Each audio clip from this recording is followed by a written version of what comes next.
भूतिया हवेली का रहस्य गांव के बाहर एक पुरानी हवेली थी, जिसे लोग कालाधर हवेली कहते थे। कहते हैं कि वहां रात को अजीब अजीब आवाजें आती थीं, कभी किसी के रोने की तो कभी किसी के चीखने की। कोई भी इंसान वहां रात बिताने की हिम्मत नहीं करता था। रवि एक शहर से आया पत्रकार था, जो अपने दोस्त सुमित के साथ इस हवेली की सच्चाई जानने के लिए आया था।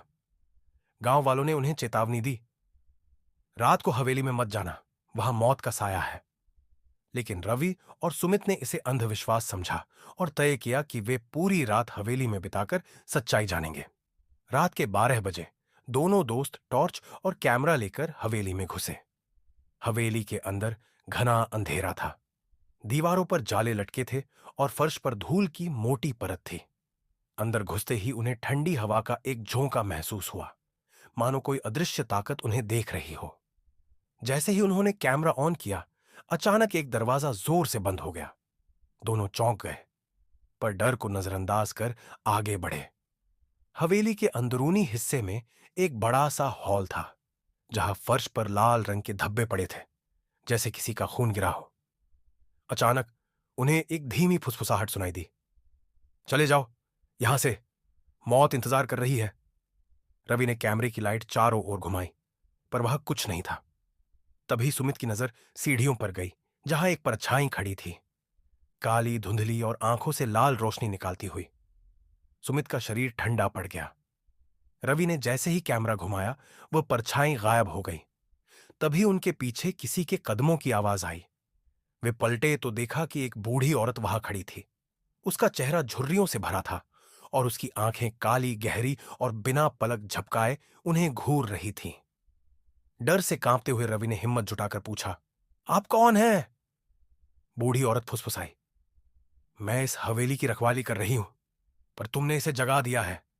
अब तुम बच नहीं सकते। इतना कहते ही हवेली की दीवारों से जोर जोर से चीखने की आवाजें आने लगीं। फर्श कांपने लगा और दीवारों से खून टपकने लगा। सुमित ने रवि का हाथ पकड़ा और दोनों दरवाजे की ओर भागे, लेकिन दरवाजा अपने आप बंद हो चुका था। तभी उन्हें हवेली के एक कोने में एक पुरानी तस्वीर मिली, जिसमें वही बूढ़ी औरत थी, लेकिन उसके साथ एक औरत और एक बच्ची भी थी। तस्वीर के पीछे लिखा था, हमारे साथ धोखा हुआ, हमें मार दिया गया, बदला अब पूरा होगा। तभी हवेली के हॉल में जोर का धमाका हुआ। एक कंकाल जैसी आकृति हवा में तैरती हुई उनके सामने आ गई। उसकी आंखों से आग की लपटें निकल रही थीं। तुम यहां से जिंदा नहीं जा सकते। सुमित जमीन पर गिर पड़ा, जबकि रवि ने अपनी टॉर्च उस पर फेंक दी।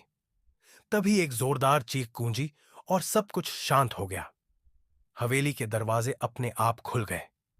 रवि ने तुरंत सुमित को उठाया और दोनों भागते हुए बाहर आ गए। जैसे ही वे हवेली से निकले, वह बूढ़ी औरत फिर दिखाई दी, लेकिन इस बार उसने मुस्कुराते हुए कहा, अब तुम समझ गए, यह सिर्फ एक कहानी नहीं, हकीकत थी। फिर वह धुएं में बदल गई और हवेली में समा गई। अंत। क्या यह सच था?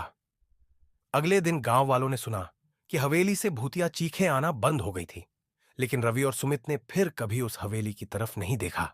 लेकिन सवाल अब भी बाकी था, क्या उन्होंने सच में किसी आत्मा को मुक्त किया, या वे खुद उस हवेली के अभिशाप का हिस्सा बन चुके थे?